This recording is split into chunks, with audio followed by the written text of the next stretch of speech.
You will all desert me. You will all fall away, Jesus said to them. I will strike the shepherd, and the sheep will be scattered. This was a prediction of failure.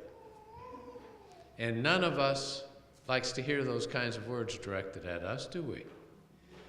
We're at a time in this country where politicians are making all kinds of promises about the future.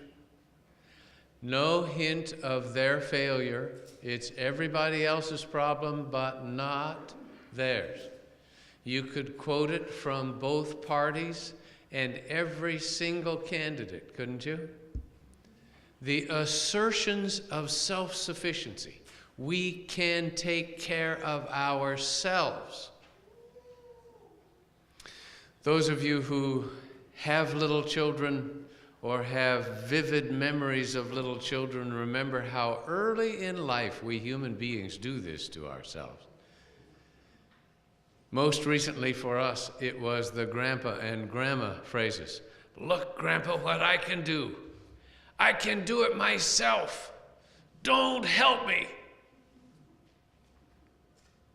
So when Jesus said to them and says to us, you will all fall away, we are inclined to respond like Peter did. Even if everybody else deserts you, I will not. Now, he had good reason for making that kind of assertion. He was an assertive, strong-willed, successful person.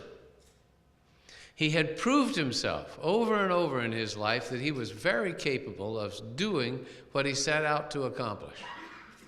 Several times in his interaction with Jesus, he had demonstrated that willingness to go above and beyond expectations in order to accomplish what he wished to do. And so, this is true to form. Peter promising to be extraordinarily loyal. This time, Jesus was more sober in his response, not inviting him out of the boat to walk on the water, not demonstrating to Peter what miracles could be accomplished if Peter would rely on Jesus. This time, Jesus looked directly at Peter and said, truly I tell you, today, yes, tonight, even before the rooster crows twice, you yourself will disown me 3 times. And Peter said, even if I have to die with you, I will not disown you. And the others said the same.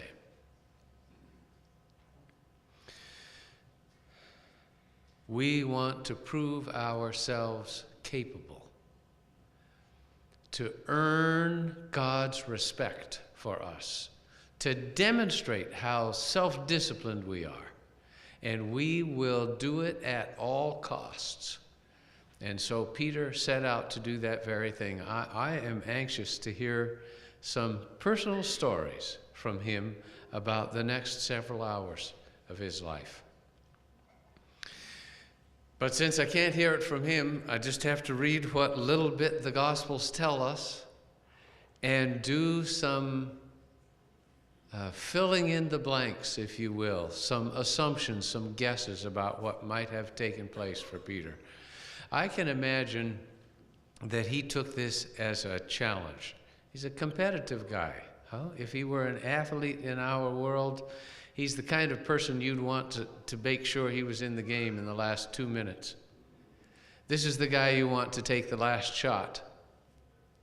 This is the businessman who, when the economy crumbles, you want to have heading your company. This is the father or the husband who at a time of crisis you want to trust with keeping things together. Peter was a capable person. And I cannot believe that in the face of that challenge, he would have easily given up. So, what does he do in the Garden of Gethsemane? He sleeps. Wouldn't that be a good idea? If, in fact, you were going to face the kind of battle that Jesus had been predicting, if there was going to be a confrontation here, you would want to be physically ready for this. So how can you prepare yourself in any better way than to be sure you're capable and rested, well rested? It may have been a puzzle to him that Jesus kept waking them up and seemed disappointed that they were not staying awake. But Peter knew the next thing he was going to do as well, and Mark tells the story. Mark tells the story of how when the soldiers came, the dagger was ready. And Peter, in defense of Jesus, to demonstrate his loyalty, to preserve the life of his master, Peter lunges in attack and cuts off the servant's ear, right? Wouldn't you think Jesus would be grateful for this help? Peter was trying to demonstrate that he was willing to step into the breach, to do for Jesus what Jesus was evidently unable to do for himself, to provide him an ample bodyguard, to preserve his life. Is this sounding foolish to you yet? The creator of the universe depending on a fisherman to save him. Presuming that a human being would be a necessary help to the God of the universe. I wonder in what ways that kind of self-sufficiency and pride fits into our lives. In what ways do we try to help God? I think as a lifelong Adventist about a phrase that has had very good intentions for us, but at least it raises for me the kind of question that we see here in Peter's encounter. Do you ever hear us talk about finishing the work so that Jesus will come? That in some way God is waiting for us to do what we have to do before he can do what he wants to do. It's almost as if we assume that our work is essential for God to be successful. So Peter, shocked by Jesus' response to his attempt to confront evil and prove his strength, Peter retreats into a quiet kind of second mode. His intention to help Jesus by confronting the problem was not working.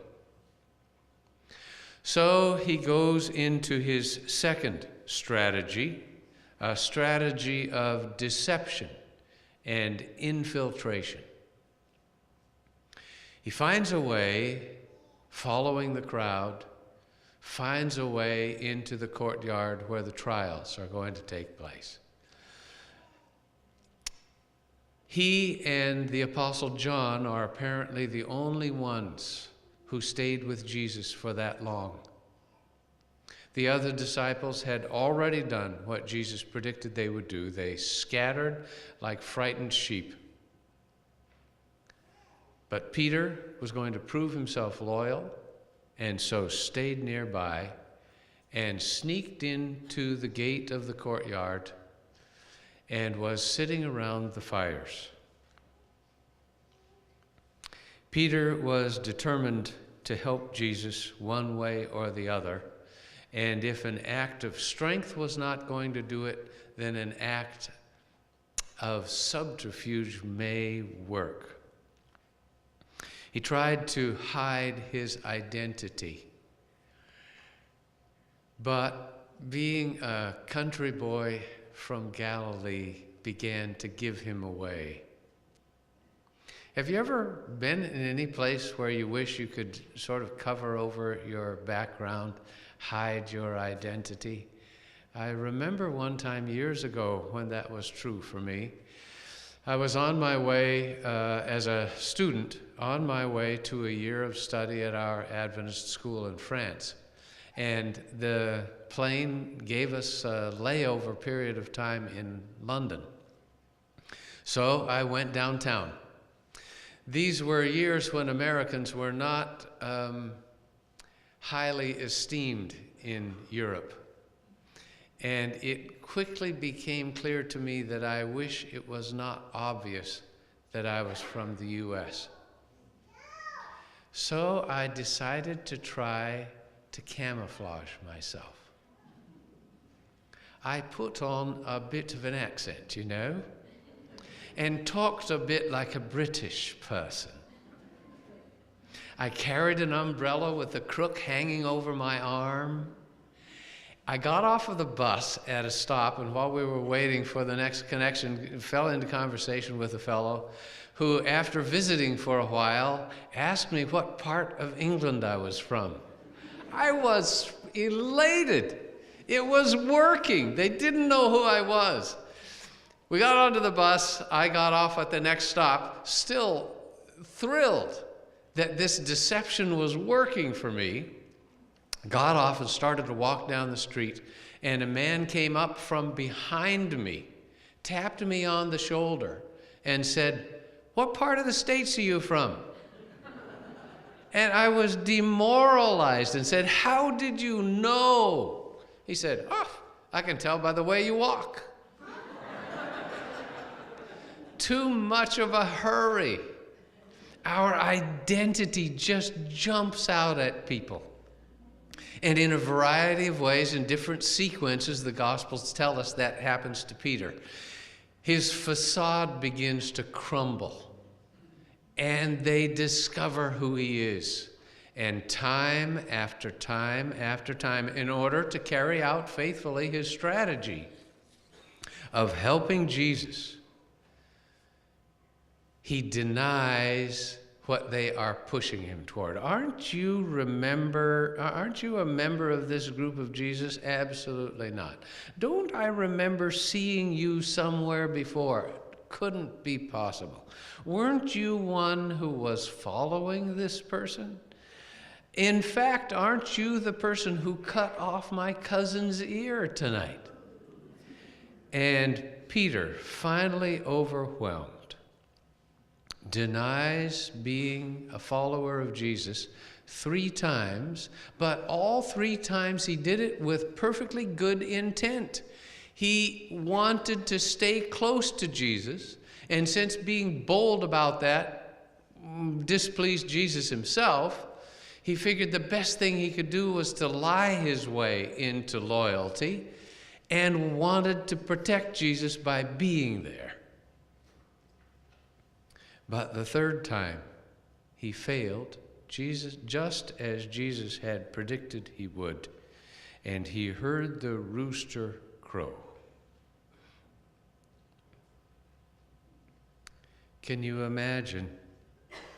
Perhaps you can remember times in your own life when you have failed to do what you had promised yourself and perhaps others you were going to do.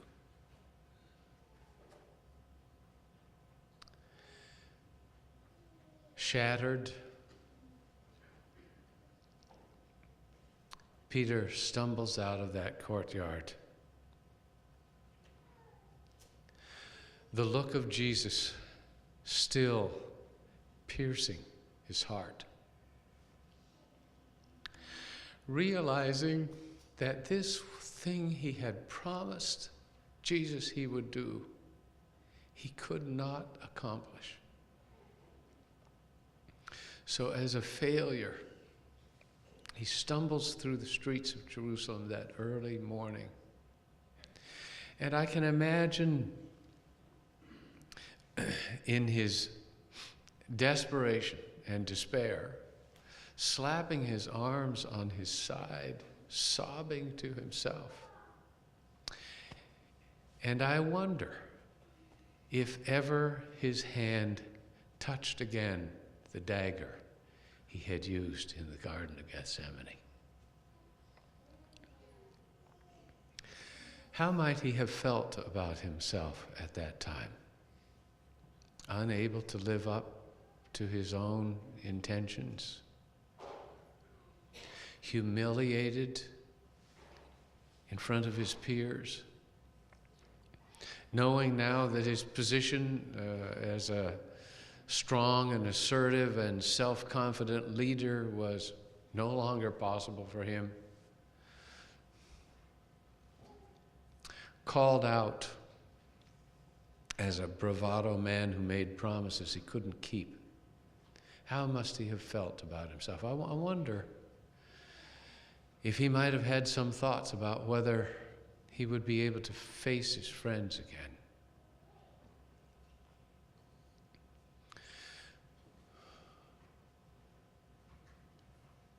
Something. None of the Gospels identify what. Something brought Peter back from that failure, reincorporated him into the circle of the disciples, and gave him some kind of hope for the future. And I wonder if what it may have been that recaptured his connection with Jesus was not a phrase which at the time may have sounded out of place in Jesus' prediction of Peter's failure, but which comes to be a very hopeful promise.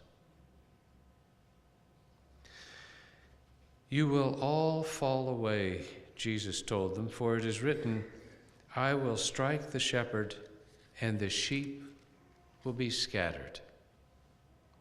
But after I have risen, I will go ahead of you into Galilee. Now, Peter ignored that sentence at the time and immediately began to deny the reality of what Jesus was predicting. No, I'm not going to desert you. Even if I have to die, I would rather die than be disloyal. So he didn't catch the significance of Jesus' promise to meet them in Galilee. But I would imagine that in the cold damp of that early Jerusalem morning, that phrase may have come back to Peter's memory. Jesus wanted to see him again. That even at the moment Jesus is predicting Peter's betrayal, he wants to see Peter again. After I have risen, I will go ahead of you into Galilee. And we know several appearances of Jesus before that appearance in Galilee.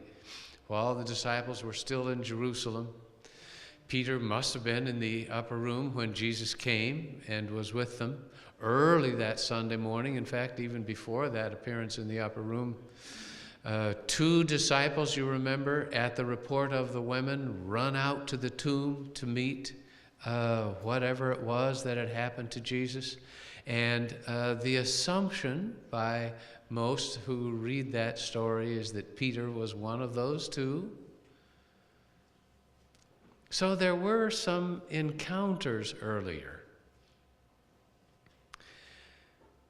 But the dramatic confrontation between Peter and Jesus doesn't happen until Galilee.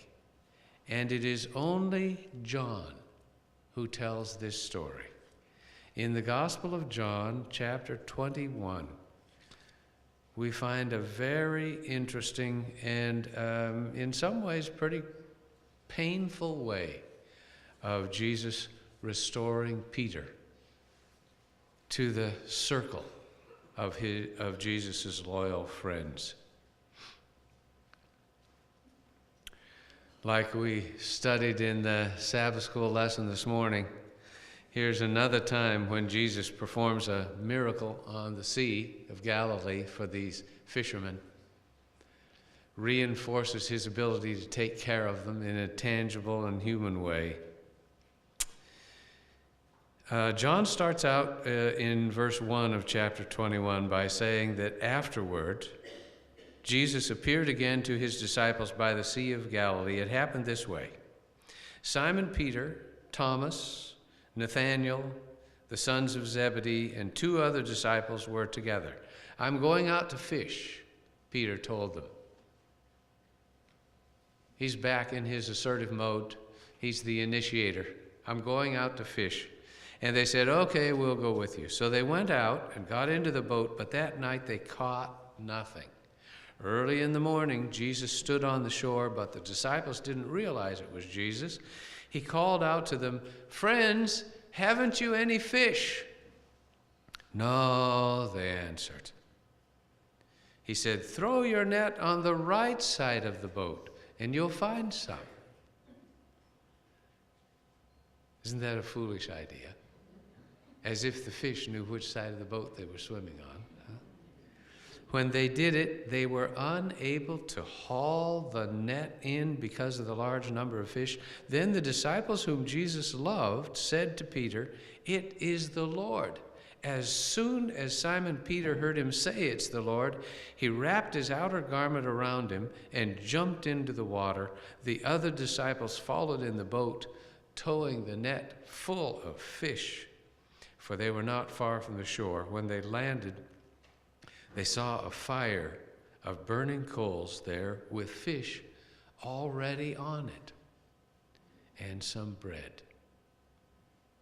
Jesus said to them, bring some of the fish you've caught. So Simon Peter climbed back into the boat, dragged the net ashore. Jesus said to them, come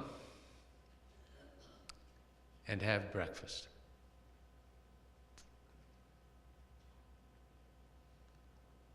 If you have ever had a moment in your life where you were disappointed with yourself, ever had an experience in which you felt like a failure, in which you were uncertain of God's attitude toward you, wondered whether after what you had said or done or neglected, wondered if God could ever love someone like you, remember this story. What does Jesus do to people who betray him? He cooks breakfast for them. And he knew he was going to do that before the betrayal took place. This was a prediction, a promise of forgiveness before the deed was even done. It was a planned forgiveness ahead of time. If you will, a rainy day forgiveness.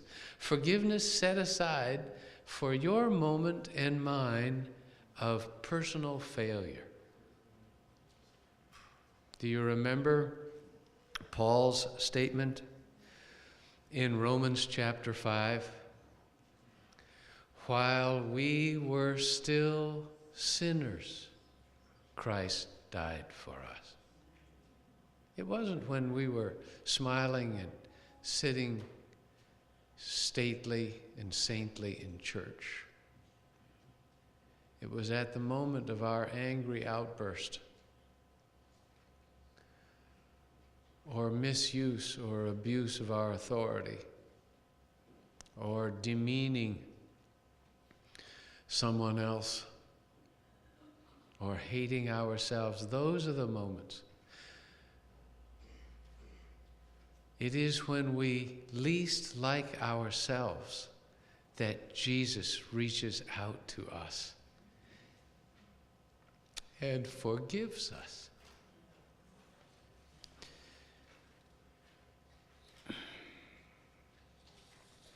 You see, God doesn't stand in the kind of judgment that we do. He does not look for ways to make us fail. He promises us at the moment of our failure to make us successful, to welcome us into his arms and family again, to bring us back to the circle of the love that he offers to all of us. That merciful attitude of God isn't limited to Peter in this story, but you and I can have it on our rainy days as well. The times when things aren't going well for us are just those moments that Jesus wants to meet us in Galilee. It is just when we feel most discouraged that he wants to give us hope.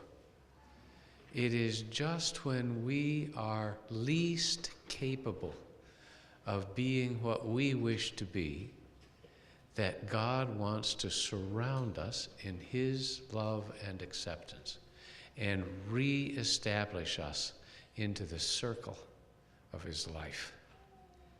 Chief of sinners? Absolutely true. Incapable of being who God intends us to be? Predictably so. Does it matter? Not to God, it doesn't matter. He already knows that.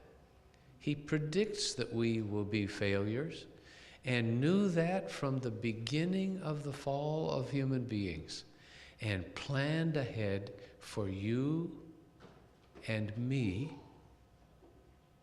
to receive the gift of forgiveness from him.